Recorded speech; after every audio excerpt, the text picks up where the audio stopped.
नमस्कार जय जगन्नाथ शकुंतला ट्यूटोरियल को आपण मानक आंतरिक स्वागत। मु प्रियंका रथ। आपण माने जदि आम चैनल ले नुआ अछंती तेबे लाइक शेयर सब्सक्राइब करी आम सह जोड़ी रुहंतु। तेबे चलंतु आरंभ करिबा आजिर विषय वस्तु। आज आमे आलोचना करिबा ओडिया साहित्यर ज्ञानकोश पुस्तकरू स्वर संधि व्यंजन संधि व्याकरण विभक्ति समास इत्यादि मिश्रण रे प्रस्तुत करथिबा एमसीक्यू क्वेश्चन गुडी को सही प्रश्न गुड़िक निश्चिंत रूपे UGC NET JRF SSB PGT PG इत्यादि परीक्षा पाई उपयोगी हबो बोली मु आशा करूची। तेणु करी चलतु आज क्लास टी आरंभ करिबा। प्रथम प्रश्न, केउ स्वर ध्वनि रो दुईटी मात्रा रहिछि? केउ स्वर ध्वनि रो दुईटी मात्रा रहिछि माने गोटे स्वर ध्वनि थिबो तादेरे दीटा मात्रा मिसी थिबो माने स्वर ध्वनि दीटा हेइथिबो। दीटा स्वर ध्वनि रो मात्रा गोटे स्वर ध्वनि मिसी थिबो सेटा कोन हबो? ओकार। काहे कि ना ओकार रे एकार रो स्वर ध्वनि आ आकार रो स्वर ध्वनि रो दुईटी जाकर मात्रा मिसी कि सेटा हेछि ओकार।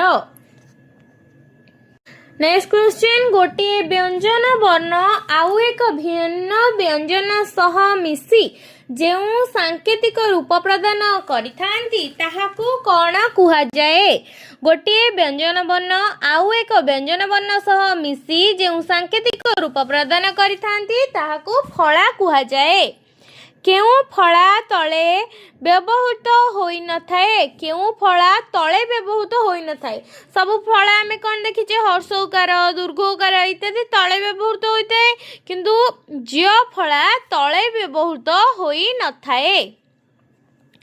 केउ चिन्हटी दुईटी फला पाई व्यवहृत होई थाए? केउ चिन्हटी दुईटी फला पाई व्यवहृत होई थाए? त आ ड फला पाई गोटे चिन्ह व्यवहृत होई थाए। केउ चिन्हटी दुईटी फला पाई व्यवहृत होई थाए? त फला और ड फला पाई। साधारण भाबरे ओडिया भाषा रे शब्द भंडार को केते भागरे विभक्त करा जायछि? साधारण भाबरे ओडिया भाषार शब्द भंडार को चारि भागरे विभक्त करा जायछि। गोटे हला तत्सम तद्भव देशज और वैदेशिक। चारटा कौन कौन? एक रे तत्सम, दुई रे तद्भव, तीन रे देशज, चारि रे वैदेशिक। नेक्स्ट क्वेश्चन, संस्कृत रु अविकल भाबरे ओडिया रे व्यवहृत शब्द को कौन कुहा जाए? संस्कृत रु अविकल भाबरे ओडिया रे व्यवहृत शब्द को तत्सम शब्द कुहा जाए। नेक्स्ट क्वेश्चन, अमृत जाति पतिता प्रतिवेशी पाद मातुल लवण आदि केउ शब्द? अमृत जाति पतिता प्रतिवेशी पाद मातुल लवण आदि हेउची तत्सम शब्द। जेउ शब्द गुड़िक मूल संस्कृत सेही ओडिया शब्द केउ श्रेणी रा अटंती? जेउ शब्द गुड़िकर मूल हेउची संस्कृत सेही ओडिया शब्द गुड़िक तद्भव शब्द अटंती। नेक्स्ट क्वेश्चन, काठ अंधार आलुओ पिंपुड़ी खणती आदि शब्द तद्भव श्रेणीय। केउ श्रेणीय? तद्भव श्रेणीय। अगाड़ी आटिका आरिसा गिना तोटा पिला पेट आदि केउ शब्दर अंश विशेष? एगुड़िक द्राविड़ शब्दर अंश विशेष। द्राविड़ शब्द केउथिरे जाउची? देशज रे जाउची। ओरा कुंढेई गळ चाउल आदि केउ शब्द? ए सब हेउची ऑस्ट्रिक शब्द। एगुड़िक मध्य देशज अंतर्गत। अदालत आईन इशारा कागज तहसील तारीख दलिल दुकान फकीर मोकदमा आदि केउ शब्द? एगुड़िक हेउची आरबी शब्द। केउ शब्द? आरबी शब्द। अदालत आईन इशारा कागज तहसील तारीख दलिल दुकान फकीर मकदमा एवढा कौन सब ओकिलाती कोर्ट कचेरी शब्द। तेणुकरी यह आरबी शब्द। नेक्स्ट क्वेश्चन अंगूर आचार कलम पोशाक बजार मसला आदि केउं शब्द एगुड़िक होउची पार्सी शब्द। कैंची कुली तोपो दारोगा बंधुक बारूद आदि केउं शब्द तुर्की शब्द। आत आलकातरा आलपिन आलमारी बोतल बोताम साबुन साल्स आदि केउं शब्द पोर्तुगीज शब्द। Dress powder file radio library lipstick आदि केउं शब्द इंग्रजी शब्द।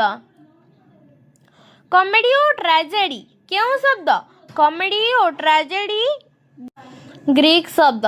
कॉमेडी और ट्रेजेडी केउं शब्द कॉमेडी और ट्रेजेडी हेउची ग्रीक शब्द। भाषा बा वाक्य रे व्यवहृत हेउतिबा सर्वनिम्न अर्थयुक्त एकक को कौन कुहा जाए। भाषा बा वाक्य रे व्यवहृत हेउतिबा सर्वनिम्न अर्थयुक्त एकक को रूपिम कुहा जाए। भाषा बा वाक्य रे व्यवहृत हेउतिबा सर्वनिम्न अर्थयुक्त एकक को रूपिम कुहा जाई थाए। नेक्स्ट क्वेश्चन ओडिया भाषा रे व्यवहृत हेउतिबा रूपिम को केते भागरे विभक्त करा जाईछि। ओडिया भाषा रे व्यवहृत हेउतिबा रूपिम को केते भागरे विभक्त करा जाईछि दुई भागरे कोन मुक्त रूपिम बद्ध रूपिम। जेउ रूपिम बिना सहायता रे भाषार व्यवहृत हुए ताहाकू केउ रूपिम कुहा जाए। जेउ रूपिम बिना सहायता रे भाषा रे व्यवहृत हुए ताहाकू मुक्त रूपिम कुहा जाए जेमति कि गछ घर छात इत्यादि। विभक्ति चिन्ह गुड़िक केउ रूपिमर अंतर्भुक्त। विभक्ति चिन्ह गुड़िक बद्ध रूपिमर अंतर्भुक्त। विभक्ति चिन्ह गुड़िकर केउ रूपिमर अंतर्भुक्त विभक्ति चिन्ह गुड़िक बद्ध रूपिमर अंतर्भुक्त। पूर्वे गोटे शब्दर अर्थ जेमिति परिमाण को बुझाउथिला वर्तमान जदि कम पदार्थ को निर्देश करे तेबे शब्दटीर अर्थ रे कौन घटिछि बोली जानिबाकू हेबो। पूर्वे गोटे शब्दर अर्थ जेमिति परिमाण को बुझाउथिला वर्तमान जदि कम पदार्थ को निर्देश करे तेबे शब्दटीर अर्थ रे अर्थ संकोचन घटिछि बोली जानिबाकू हेबो। नेक्स्ट क्वेश्चन गंध शब्द रे अर्थ परिवर्तन क्षेत्र रे कौन घटिछि। गंध शब्द रे अर्थ परिवर्तन क्षेत्र रे अर्थ संकोचन घटिछि। गंध शब्द रे अर्थ परिवर्तन क्षेत्र रे कौन घटिछि। गंध शब्द रे अर्थ परिवर्तन क्षेत्र रे अर्थ संकोचन घटिछि। नेक्स्ट क्वेश्चन पूर्वे गोटे शब्द जेतिकी परिमाण को बुझाउथिला ताहा वर्तमान अधिक परिमाण को बुझाइले तेबे से शब्द कौन होइछि बोली जानिबाकू हेबो। अर्थ विस्तार होइछि बोली जानिबाकू हेबो। पूर्वे गोटे शब्द जेतिकी परिमाण को बुझाउथिला ताहा वर्तमान अधिक परिमाण को बुझाइले तेबे से शब्द रे अर्थ विस्तार होइछि बोली जानिबाकू हेबो। तेल शब्दर अर्थ रे कौन परिवर्तन घटिछि। तेल शब्दर अर्थ रे अर्थ विस्तार परिवर्तन घटिछि। गोटिए शब्द पूर्व मौलिक अर्थ को परित्याग करी अन्य एक पृथक अर्थ को ग्रहण कले शब्दटी रे केउ परिवर्तन होइथिबार जଣା पड़े। गोटिए शब्द पूर्वे मौलिक अर्थ को परित्याग करी अन्य एक पृथक अर्थ को ग्रहण कले शब्दटी रे अर्थादेश परिवर्तन होइथिबार जଣା पड़े। नेक्स्ट क्वेश्चन राग और बर शब्द रे केउ परिवर्तन घटिछि। राग और बर शब्द रे अर्थादेश परिवर्तन घटिछि। पूर्वे जेउ शब्द खराब अर्थ को बुझाउथिला ताहा जदि भल अर्थ को प्रकाश करे तेबे से शब्दर केउ परिवर्तन घटिछि बोली कुहाजिबो। अर्थ उन्नयन घटिछि बोली कुहाजिब। पूर्वे जेउ शब्द खराब अर्थ को बुझाउथिला ताहा जदि भल अर्थ को प्रकाश करे तेबे से शब्दर अर्थ उन्नयन घटिछि बोली कुहाजिब। अपरूप शब्द रे केउ परिवर्तन घटिछि? अपरूप शब्द रे अर्थ उन्नयन घटिछि। अरूप अपरूप यदि पट लगी गले अर्थ उन्नयन हो जाउछि ताले अपरूप कौन हबो? अर्थ उन्नयन शब्द। पूर्वे भल अर्थ मात्र एबे खराब अर्थ रे व्यवहृत हेले से शब्दर केउ परिवर्तन घटिथिबार जणा जाए। अर्थ अवनमना बा अर्थोपकर्ष जणा जाए। पूर्वे भल अर्थ मात्र एबे खराब अर्थ रे व्यवहृत हेले से शब्दर अर्थ अवनमना बा अर्थोपकर्ष होइथिबार जणा जाई थाए। नागर शब्दर केउ परिवर्तन घटिछि? नागर शब्दर अर्थ अवनमन बा अर्थोपकर्ष घटिछि। हस्त कांद भल मंद पाप पुण्य आदि केउ पर्यायर शब्द? हस्त कांद भल मंद पाप पुण्य इत्यादि जुग्म शब्द अटे। कळ कळ ठक ठक सर सर आदि केउ शब्द? कळ कळ ठक ठक सर सर आदि ध्वन्यात्मक शब्द अटे। विशेष्य पद केते प्रकारर कौन कौन? विशेष्य पद 5 प्रकारर नाम जाति वस्तु गुण क्रिया विशेष रे विशेष्य पद सृष्टि होइछि। विशेष्य पद 5 प्रकारर अटे कौन कौन? 1 रे नाम 2 रे जाति 3 रे वस्तु 4 रे गुण 5 रे क्रिया। नेक्स्ट क्वेश्चन जेउ पद विशेष्य पदर गुण अवस्था संख्या परिमाण को दर्शाई थाए ताहाकू कौन कुहा जाए? जेउ पद विशेष्य पदर गुण अवस्था संख्या परिमाण को बुझाए ताहाकू विशेषण पद कुहा जाए। नामवाचक विशेष्य पद बदल रे जेउ शब्द व्यवहृत हुए ताहाकू कौन कुहा जाए? नामवाचक विशेष्य पद बदल रे जेउ शब्द व्यवहृत हुए ताहाकू सर्वनाम कुहा जाए। सर्वनाम काहाकू कुहा जाए? नामवाचक विशेष्य पद बदल रे जेउ शब्द व्यवहृत होइଥାଏ ताहाकू सर्वनाम पद कुहा जाए। आपण केउ सर्वनाम अटे? आपण सम्मानवाचक सर्वनाम अटे। आपण केउ सर्वनाम अटे? आपण हेउची सम्मानवाचक सर्वनाम। प्रत्येक अन्य केउ सर्वनाम? प्रत्येक अन्य केउ सर्वनाम? निर्णायक सर्वनाम।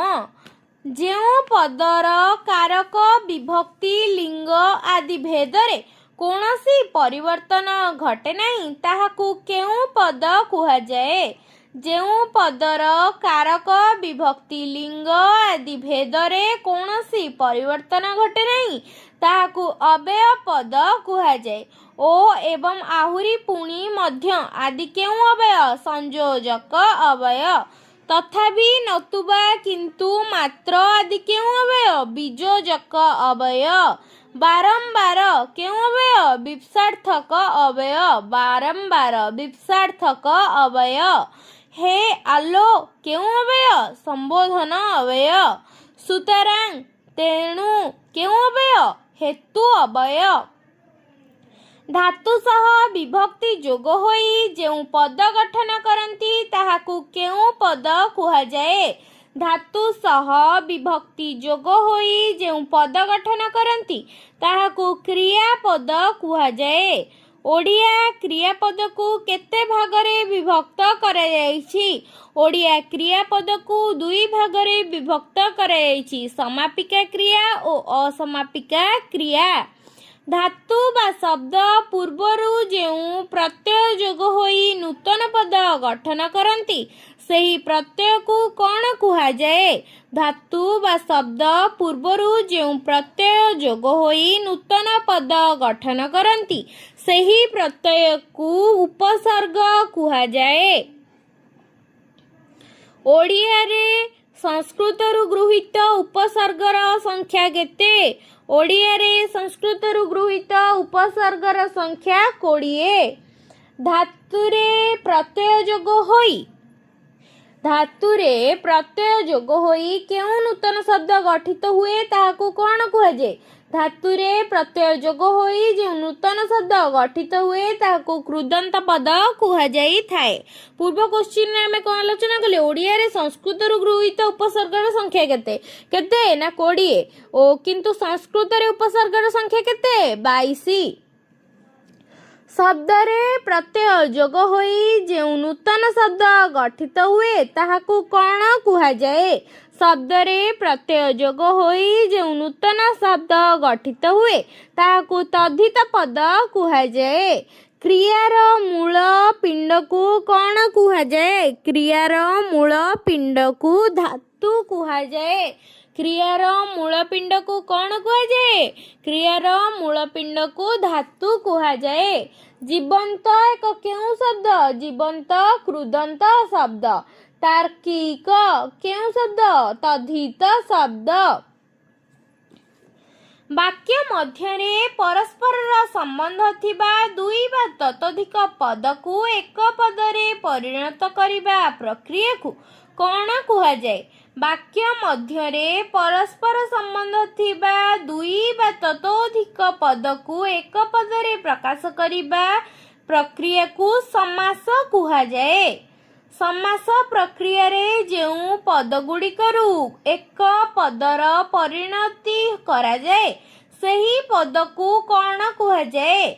ସମାସ ପ୍ରକ୍ରିୟାରେ ଯେଉଁ ପଦଗୁଡ଼ିକୁ ଏକ ପଦରେ ପରିଣତ କରିବାର ପଦ୍ଧତିକୁ ସମସ୍ୟମାନ ପଦ କୁହାଯାଏ। ଯେଉଁ ବାକ୍ୟ ଦ୍ୱାରା ସମାସ ଅନ୍ତର୍ଭୁକ୍ତ ସମସ୍ୟମାନ ପଦଗୁଡ଼ିକ ମଧ୍ୟରେ ଥିବା ସମ୍ବନ୍ଧ ପ୍ରକାଶ ପାଏ ତାହାକୁ କେଉଁ ପଦ କୁହାଯାଏ? ଯେଉଁ ବାକ୍ୟ ଦ୍ୱାରା ସମାସ ଅନ୍ତର୍ଭୁକ୍ତ ସମସ୍ୟମାନ ପଦଗୁଡ଼ିକ ମଧ୍ୟରେ ଥିବା ସମ୍ବନ୍ଧ ପ୍ରକାଶ ପାଏ ତାହାକୁ ବିଗ୍ରହ ବାକ୍ୟ କୁହାଯାଇଥାଏ। ସାଧାରଣ ଭାବରେ ସମାସ କେତେ ପ୍ରକାରର? ସାଧାରଣ ଭାବରେ ସମାସ 6 ପ୍ରକାରର। ପ୍ରଥମ ପଦଟି ପର ପଦ ଦ୍ୱାରା ପ୍ରକାଶିତ ଅର୍ଥକୁ ନିୟନ୍ତ୍ରିତ କଲେ ତାହାକୁ କେଉଁ ସମାସ କୁହାଯାଏ? ପ୍ରଥମ ପଦଟି ପର ପଦ ଦ୍ୱାରା ପ୍ରକାଶିତ ଅର୍ଥକୁ ନିୟନ୍ତ୍ରିତ କଲେ ତାହାକୁ ତତ୍ପୁରୁଷ ସମାସ କୁହାଯାଏ। ପୂର୍ବପଦ ସଂଖ୍ୟାବାଚକ ବିଶେଷଣ ସହିତ ପର ପଦର ବିଶେଷ୍ୟ ମିଶି ଯେଉଁ ସମାସ ଗଠନ କରନ୍ତି ତାହାକୁ କ'ଣ କୁହାଯାଏ? ପୂର୍ବପଦ ସଂଖ୍ୟାବାଚକ ବିଶେଷଣ ସହିତ ପର ପଦର ବିଶେଷ୍ୟ ମିଶି ଯେଉଁ ସମାସ ଗଠନ କରନ୍ତି ତାହାକୁ ଦ୍ୱିଗୁ ସମାସ କୁହାଯାଇଥାଏ। ନେକ୍ସଟ କ୍ୱେଶ୍ଚିନ୍, ପୂର୍ବପଦ ପ୍ରଥମ ବିଭକ୍ତି ଯୁକ୍ତ ହୋଇଥାଏ ଏବଂ ପରପଦରେ ଅର୍ଥଗତ ପ୍ରାଧାନ୍ୟ ରହିଥାଏ ତାହାକୁ କେଉଁ ସମାସ କୁହାଯାଏ? ପୂର୍ବପଦରେ ପ୍ରଥମ ବିଭକ୍ତି ଯୋଗ ହୋଇଥାଏ ଏବଂ ପରପଦରେ ଅର୍ଥଗତ ପ୍ରାଧାନ୍ୟ ରହିଥାଏ ତାହାକୁ କର୍ମଧାରୟ ସମାସ କୁହାଯାଏ। ଯେଉଁ ସମାସରେ ପୂର୍ବପଦ ଅବ୍ୟୟ ରହି ପରପଦ ଅନ୍ୟ ପଦ ସହିତ ପଦ ହୁଏ ତାହାକୁ କେଉଁ ସମାସ କୁହାଯାଏ? ଯେଉଁ ସମାସରେ ପୂର୍ବପଦ ଅବ୍ୟୟ ରହି ପରପଦ ଅନ୍ୟ ପଦ ହୁଏ ତାହାକୁ ଅବ୍ୟୟୀଭାବ ସମାସ କୁହାଯାଏ। ନେକ୍ସଟ କ୍ୱେଶ୍ଚିନ୍, ଯେଉଁ ସମାସରେ ଉଭୟ ପଦର ଅର୍ଥଗତ ପ୍ରାଧାନ୍ୟ ରହିଥାଏ ତାହାକୁ କେଉଁ ସମାସ କୁହାଯାଏ? ଯେଉଁ ସମାସରେ ଉଭୟ ଅର୍ଥଗତ ପ୍ରାଧାନ୍ୟ ରହିଥାଏ ତାହାକୁ ଦ୍ୱନ୍ଦ୍ୱ ସମାସ କୁହାଯାଏ। ଯେଉଁ ସମାସ ସମସ୍ୟମାନ ପଦର ଅର୍ଥକୁ ନ ବୁଝାଇ ଏକ ଅନ୍ୟ ଅର୍ଥକୁ ବୁଝାଏ ତାହାକୁ କେଉଁ ସମାସ କୁହାଯାଏ? ଯେଉଁ ସମାସ ସମସ୍ୟମାନ ପଦର ଅର୍ଥକୁ ନ ବୁଝାଇ ଏକ ଅନ୍ୟ ଅର୍ଥକୁ ବୁଝାଏ ତାହାକୁ ବହୁବ୍ରୀହି ସମାସ କୁହାଯାଏ। ଯେଉଁ ସମାସର ବ୍ୟାସବାକ୍ୟ କରାଯାଇପାରେ ନାହିଁ ତାହାକୁ କେଉଁ ସମାସ କୁହାଯାଏ? ଯେଉଁ ସମାସର ବ୍ୟାସବାକ୍ୟ କରାଯାଇପାରେ ନାହିଁ ତାହାକୁ ନିତ୍ୟ ସମାସ କୁହାଯାଏ। हंस डिंब मझी नई कूप मंडूक आदि केउं समास हंस डिंब मझी नई कूप मंडूक आदि हेउची तत्पुरुष समास अणओसारिया नाति दीर्घ केउं समास नच तत्पुरुष समास कुंभकार मिथ्यावादी केउं समास उपपद तत्पुरुष समास शताब्दी केउं समास द्विगु समास पूर्णचंद्र भीमकांत तुषार धवल आदि केउं समास कर्मधारय समास यथाशक्ति दुर्भिक्ष केउं समास अव्ययीभाव समास फूल फल दंपत्ति केउं समास द्वंद्व समास फूल फल दंपत्ति आदि केउं समास द्वंद्व समास घोड़ा मुहा उर्ण नाभ सपरिवार आदि केउं समास बहुव्रीहि समास कृष्ण सर्प हीराकुद छार पोक मनांतर पोको सुंघा आदि केउं समास नित्य समास आज समास आम आलोचना कले कौन कौन आलोचना कले समास अव्यय पद शब्द भंडार किछि प्रश्न विभक्तिर किछि प्रश्न मात्रार किछि प्रश्न आमे एमसीक्यू डिस्कशन कले नेक्स्ट क्लास रे आमे संधि ऊपर आलोचना करिबा एवं अन्य पुस्तक रे ओडिया साहित्य क ख ग पुस्तक ओडिया साहित्य र दर्पण पुस्तक रु संधि समास इत्यादि आलोचना करिबा। जदि वीडियो टी भल लगी थाए निश्चय लाइक शेयर सब्सक्राइब करी आम चैनल सह जोड़ी